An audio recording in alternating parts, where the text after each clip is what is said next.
Bismillahirrahmanirrahim. Qala al-mu'allif rahimahullahu ta'ala wa nafa'ana bihi wa bi ulumihi fid dharaini amin. Rabbi yasir wa a'in.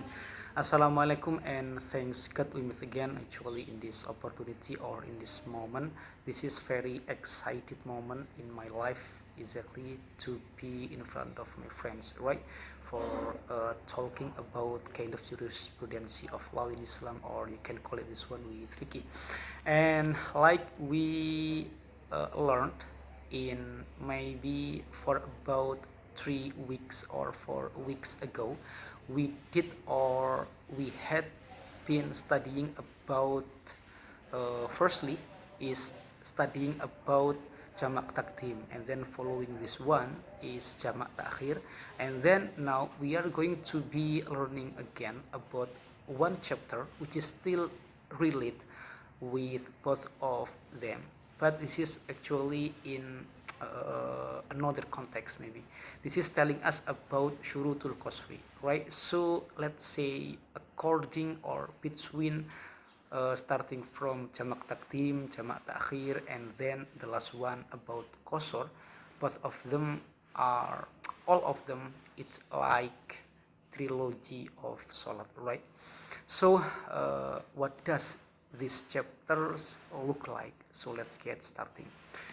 And also, just for your information, this chapter is chapter or episode for Matan Safinah in episode 39, right? And perhaps or hopefully this chapter will be related or will be completing your informations about jamak takdim and jamak takhir. Amin. And let's check it out. Bismillahirrahmanirrahim. Faslun syurutul qasri sab'atun ayyakuna safaruhu marhalataini ila akhirih. Faslun, new chapter or new section, syurutul qasri, some of conditions, some of situations. This is talking about conditions and terms, right? Sab'atun, there are 7 items. So we have 7 items, right? So we have 7 items in order to we can do or we can execute qasrus salat, right?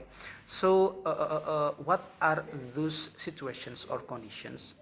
Let's check it out. Number 1, ayyakuna safaruhu marhalataini. And as for your informations, when we are talking about qasrus salat, right, this is cannot mean that we are resuming 5 times of salat.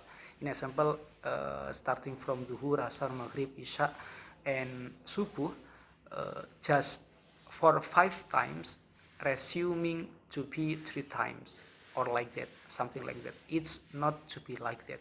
The meaning of resuming salat is we are only permitted for resuming the numeral on the total of rokaat from the whole of rokaat from salats. In example, when we are praying zuhur, which has 4 rokaat, so we can be executing this praying just only in 2 rokaats, right?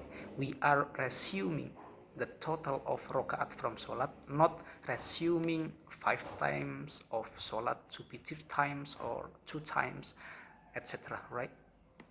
And then let's go back. Ayyakuna, the situations or conditions. Number 1, ayyakuna safaruhu marhalataini. Ayyakuna obviously is available. What thing must be available? Safaruhu, his journey or the journey of someone must be available in where or how much. Marhalataini must be available in marhalataini. Actually, marhalataini in this context is one term, right? One term which is showing the definitions from space, right? So based on mu'jam, the meaning of marhalataini, right? This is automatically can means like this: al-marhalatu wahiyah al-masafatu yaqta'uha as-sa'iru fi nahwi yaumin aw ma bainal manzilaini. The meaning of al-marhalatu based on jurisprudence of law or based on mu'jam dictionary is al-masafatu, the journey, yaqta'uha as-sa'iru, based on Mu'jam Qamus, right? The meaning of al-marhalah is al-masafah, the journey which is taken by someone, right? The journey which is taken by someone, which is this journey is taken by using at least one day, right? So I'll repeat again.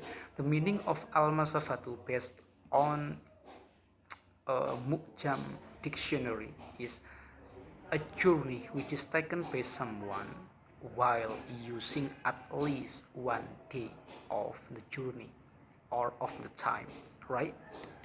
So when we are talking about one marhala, it means one day. So marhalataini can means 2 days. So the meaning of al marhalataini in this context is can be a journey which is taken at least 2 days for executing or for doing this journey or this one, right? So and then the next situations or the next conditions for executing qasar is wa ayyakuna mubahan, wa ayyakuna, and obviously the journey characteristic, right? Wa ayyakuna mubahan, wa ayyakuna, and obviously the characteristic of this journey mubahan is can be mubah, right? The meaning of mubah is can be done or cannot be done. That means you can do it or not do it, right? This is the meaning of mubah. And then number 3, conditions number 3, wal ilmu, and having knowledge. Wal ilmu, and having knowledge about what bijawazil qasri, having knowledge about the legality of doing qasar, right? You have to know, you have a lot of knowledge that qasar things is not forbidden thing. This is automatically qasar has qasar automatically has kind of legality of or based on jurisprudence of law in Islam, automatically fiqh, right? This is not forbidden thing, but legality things. It means we can do it, right? And then what is the next conditions? Waniyatul qasri, and we have to be getting intentions. Waniyatul qasri, we have to be getting intentions in where we have to put our intentions for doing qasar in the ihrami when we are raising the both of hands for doing takbiratul ihram, right? So we have to be setting or getting intentions while we are raising both of them when we are doing takbiratul ihram, right? Allahu Akbar, in the sentence of Allahu Akbar. So in this case we have to be setting our intentions, right, for doing qasar salat. And then number 5, wa ayyakuna, wa antakuna, obviously must be available. Wa antakuna, obviously must be available. What thing must be available? As-salatu, kind of salat, right? Kind of salat must be available. Rubaiyatan, what kind of salat? Which is or which must be available in this case of doing salat by using qasar rule.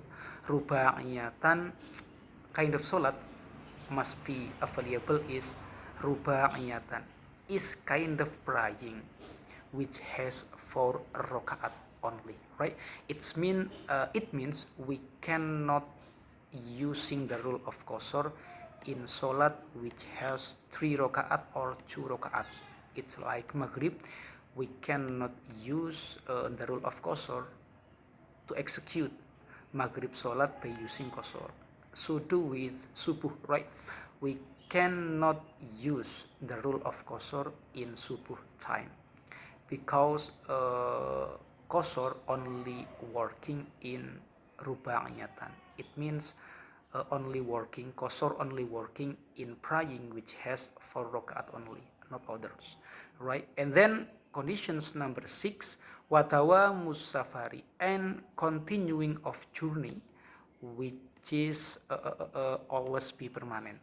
Dawamus safari is automatically we are still in our journey, right? Until where, until when, ila tamamiha, until the journey is finished, right? So between or starting when we are making our journey to the end our journey. So the space between starting and the end of our journey, in this time we are automatically permitted to do qasar sholat, right? And then number 7 or the last one, wa alla yaqtadiya bimutimmin fi juz'in min sholatihi, wa alla yaqtadiya, and does not accompany, right? Someone does not accompany who bimutimmin accompany another one who executes his sholat by using standard rule. By using standard rule in this case is they are or those people does not or do not using the rule of qasar. They are not using qasar when they are doing praying, right? Fi juz'in, even in one part only, min sholatihi, from the whole of his praying. Faslun surutul jum'ati sittatun. Wallahu a'lam bishawab.